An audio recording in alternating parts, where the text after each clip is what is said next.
هلو هلو. أول فيديو جرامر هنعمله. طيب خلينا نركز كده عشان ده على أساسه هيتبنى حاجات كتير قوي قدام. الفرق بين الفيرب والناون. فيرب يعني فعل وناون يعني اسم. طيب من اسمهم كده، اسم يعني اسم شخص، اسم مبنى، اسم حيوان، اسم نبات، اسم طائر. كل دي كده أسماء. طيب وفعل حاجة بتتعمل، يعني حاجة أنا بعملها، حاجة حد بيعملها فيها حركة، هي دي. طيب ناخد كده أمثلة عشان نشوف الفرق بين النون والفيرب. طبعا لو عرفت في السن ده noun يعني اسم وverb يعني فعل، تبقى هيرو، يعني تبقى بطل وزي الفل. لو معرفتهاش هتعرفها مع الوقت كده واحنا بنتكلم، هتلاقي نفسك بتقول ان مثلا ده verb وده noun. عادي جدا يعني، ما تستعجلش. طيب خلينا مثلا ناخد مثال. لو قلت أحمد، أحمد ده اسم ولا فعل؟ أحمد اسم شخص، يبقى يتحط تحت قائمة الاسم noun. طيب ولو قلت مثلا school، school school دي يعني مدرسة. طيب مدرسة ده اسم ولا فعل؟ لا، ما فيهاش حركة، هي مبنى وده اسمه مدرسة، يبقى يتحط تحت اسم. طيب لو قلت مثلا table، ترابيزة، ده اسم ولا فعل؟ لا، اسم. طيب لو قلت pen، pen قلم، قلم ده اسم ولا فعل؟ هل في حركة، حاجة بتتعمل، أنا بعمل فيه حاجة؟ لا، هو اسمه قلم، يبقى اسم. طيب لو قلت مثلا tree، شجرة، tree شجرة، اسمها شجرة، يبقى ده اسم. تمام. طيب خلينا ناخد كده آخر مثال. لو قلت مثلا هبة، هبة ده اسم شخص ولا حاجة بتتعمل؟ لا، اسم شخص، يبقى هيتحط تحت النون. طيب لو خدنا مثال على الفيرب eat، يأكل، هل دي حاجة بتتعمل؟ أيوة طبعا، أنا باكل مثلا يعني. فا eat فيها حركة، فيها حاجة بتتعمل، فيها حاجة هو اتسمى فعل عشان في حاجة بتتفعل، يعني أنا بفعل كذا، غيري بيفعل كذا وهكذا. طيب إيد ده فيها حركة؟ اه طبعا، يبقى يتحط تحت الفعل. طيب لو قلت run، يجري، هل ده كده فعل ولا اسم؟ run يجري فيها حركة، حاجة بتتعمل، يبقى verb. طيب ولو قلت go، go انطلق أو ابدأ، برضو فيها حركة، فيها حاجة بتتعمل، يبقى فعل. طيب لو قلنا drink، يشرب، برضو حاجة بتتعمل، فيها حركة، يبقى فعل. لو قلت dance، يعني يرقص. طيب ده كده في حاجة بتتعمل طبعا، يعني ده إلا الرقص، فهيكون فعل. طيب يبقى احنا كده أخدنا الفرق بين النون والفيرب. النون اسم وفيرب فعل. النون اسم شخص، اسم مكان، اسم مبنى، اسم جماد زي مثلا ترابيزة، اسم أي حاجة، اسم أي حاجة ما يكونش فيها حركة. لا، هو اسم الحاجة كذا كذا، أو اسم الشخص كذا، يبقى noun، اسم.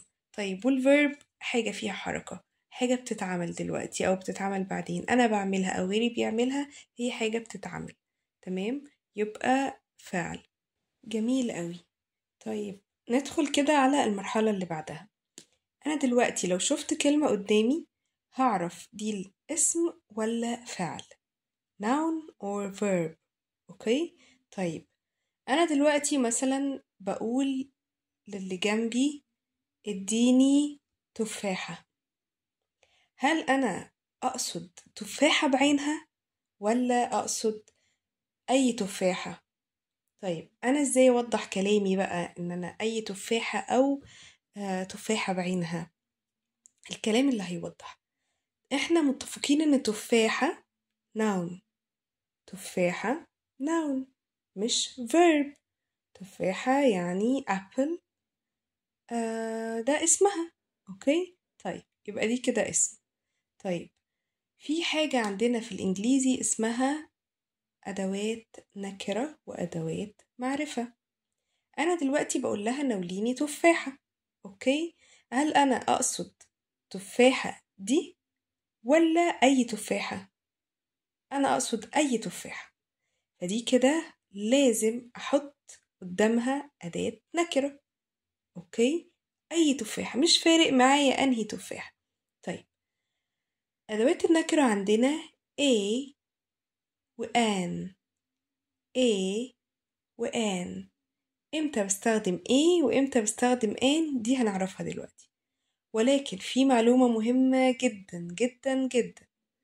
أدوات النكرة دي ما بستخدمهاش مع الفعل، بستخدمها مع الاسم فقط فقط فقط فقط، تحتها 3 خطوط. ليه؟ ممنوع أقول مثلا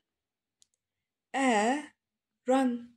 يعني ايه الكلام ده؟ مش معقول نهائي. طيب انما اقول apple برضو لا. هنا بقى القاعدة. فانا عندي كده قاعدة استخدم امتى وان امتى. احنا طبعا اخدنا كل الليترز بتاعتنا وعرفنا ان في جزء ساكن وفي جزء متحرك. احنا عملنا فيديوهين عن الفاولز اللي هم حروف العلة او الحروف المتحركة، ودي كده عرفناهم. طبعا المفروض خلاص نبقى حفظناهم A E I O U. دول لو شفناهم في أول الكلام في نص الكلام كل حاجة ليها نطق معين، المفروض نبقى عارفين الكلام ده كويس جدا، ولسه في فيديوهات هنكملها. ولكن بتيجي بعدها أي اسم، ونركز على اسم يبدأ بحرف ساكن، اللي هم كل الحروف ما عدا ال5 vowels بتوعنا. تمام. والآن بتيجي بعدها أي اسم برضو مينفعش فعل. وآن يجي بعدها noun. أوكي، آن بيجي بعدها النون اللي بيبدأ ب vowel A E I O U. اتفقنا؟ ناخد كده أمثلة عشان نفهم الموضوع ده. طيب أنا عندي وآن أدوات نكرة، ده لو مش محددة اسم بعينه. اتفقنا؟ طيب أنا بقول الولد، أي ولد. أوكي، أي ولد، محددتش الولد ده بعينه، لأ أي ولد. فهقول a boy. a boy، ده كده محددتش. أوكي، طيب لو عايزة أقول البيضة دي، هينفع أقول egg؟ حتى نطقها بايخ يعني egg، لأ. فهقول an egg. an egg. ليه an؟ عشان الكلمة عندي اللي هي egg بتبدأ بواحد من الفاولز بتوعي. اتفقنا؟ طيب خلينا ناخد كده مثال تاني على an ice cream. an ice cream. ice cream اللي هو الايس كريم. اوكي، طيب بيبدأ ب I اللي هو واحد من الفاولز، فمش هينفع نستخدم هينفع نقول ice cream؟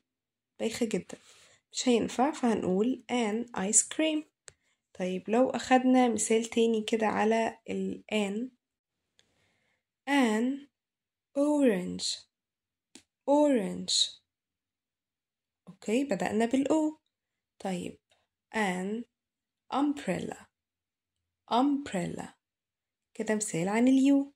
نرجع تاني لو عايزة أخد مثال على موبايل. موبايل. بلت. بلت. house. مش house اسم. house. pants. بنطلون.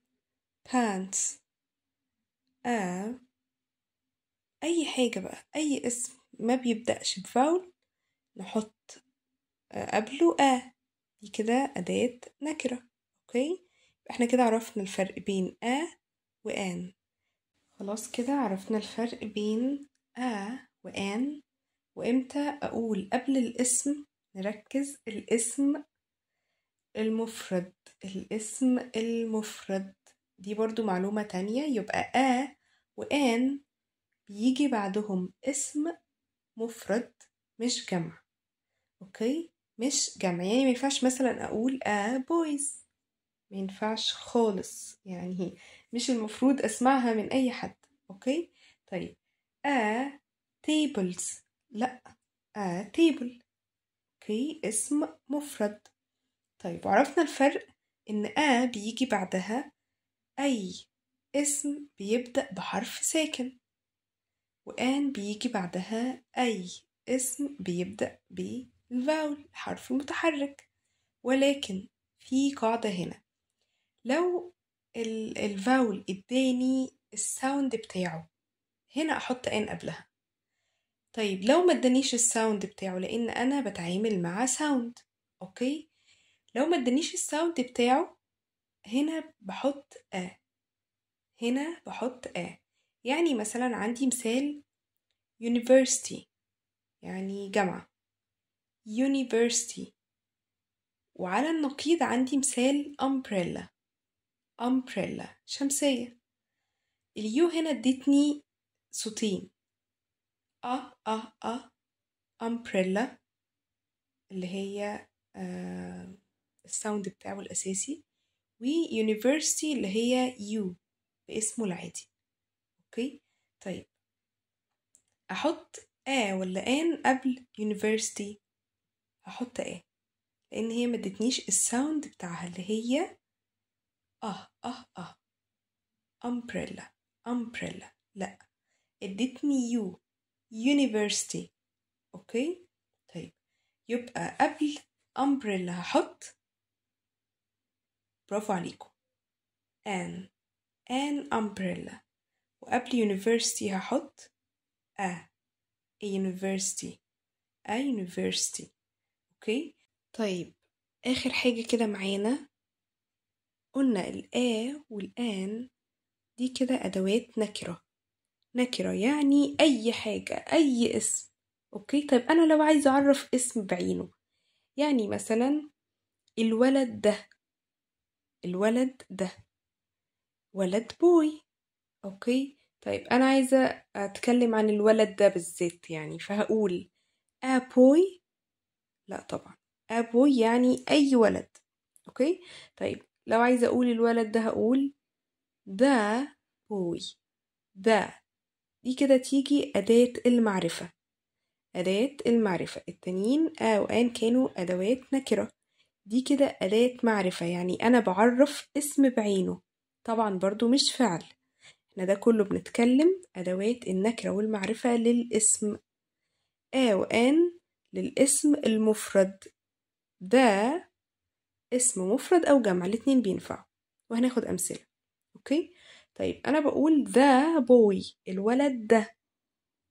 تمام، ذا بن، القلم ده. طيب طب عايزة أقول التفاحة دي، the apple، the apple. إمتى طيب أنطقها؟ the with the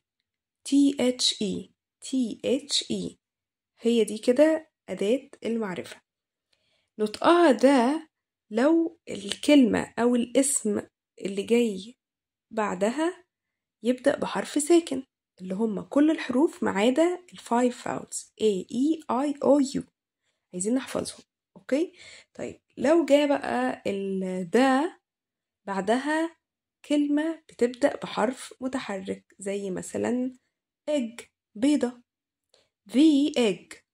ما اقولش the egg، لا، the egg غلط. هي صح، ولكن احنا بنتعلم صح، فنقول the egg، نكسرها بلاش نفتحها. اتفقنا؟ دي كده قاعدة كده صغيرة في وسط الكلام.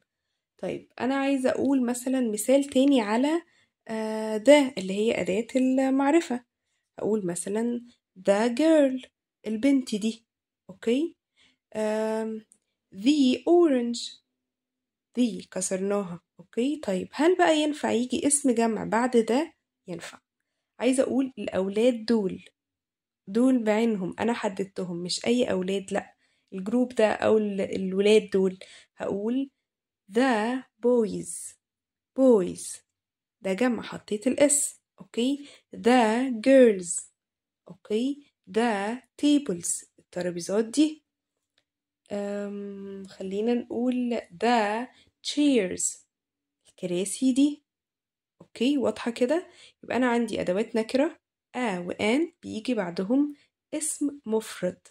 بيجي بعدها اسم مفرد بيبدأ بحرف ساكن. ان بيجي بعدها اسم مفرد بيبدأ بحرف متحرك بيديني ساوند الحرف، مش بيديني نطقه.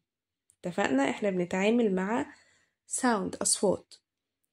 ده أداة معرفة بتيجي بعدها يا اسم جمع أو اسم مفرد. أو أن بيجي بعدهم اسم مفرد. عايزين نركز في المعلومة دي وما ننساهاش أبدا. أوكي فأنا لو عندي حاجة محددة مش هحط قدامها أو أن، لأ دي حاجة محددة مفيش منها اتنين. زي مثلا the sun. هل عندي شمسين؟ لأ هي شمس واحدة. the sun. the moon قمر واحد. the air هوا واحد. اوكي ناخد مثال تاني. the weather الطقس هو طقس واحد. تمام في دي حاجة محددة أو معينة، دي كده بنستخدم معاها أداة المعرفة. هي أصلا من اسمها معرفة، يعني حاجة معينة بعينها. أوكي لو اسم اتذكر لأول مرة في الجملة فده هياخد أو آن. طيب لو اتذكر لتاني مرة في نفس الباراجراف أو في نفس الفقرة يعني هديله ده، لأني خلاص هكون عرفته في المرة الأولى. يعني مثلا I saw a dog. أنا شفت كلب. The dog was cute. تمام أنا قلت I saw a dog يعني أنا شفت كلب عموما، يعني كلب ماشي في الشارع. ده dog الكلب ده كان cute. الكلب ده خلاص أنا عرفته لأن أنا ذكرته قبل كده، فده بقى بالنسبة لي معرفة، فاديت له أداة المعرفة اللي هي ده. مفهومة كده؟ فدي برضو قاعدة كده لا على امتى أدي يعني للاسم أو آن، وامتى أديله ذا. لو اتكرر لتاني مرة في الفقرة بديله ذا. اتفقنا. احنا كده خلصنا فيديو النهاردة. أنا عارفة إنه كان طويل شوية ولكن مهم، وعلى أساسه هيتبنى حاجات كتير قدام. فيا رب ما تكونوش مليتوا. Thanks for watching. See you in the next video. Bye bye.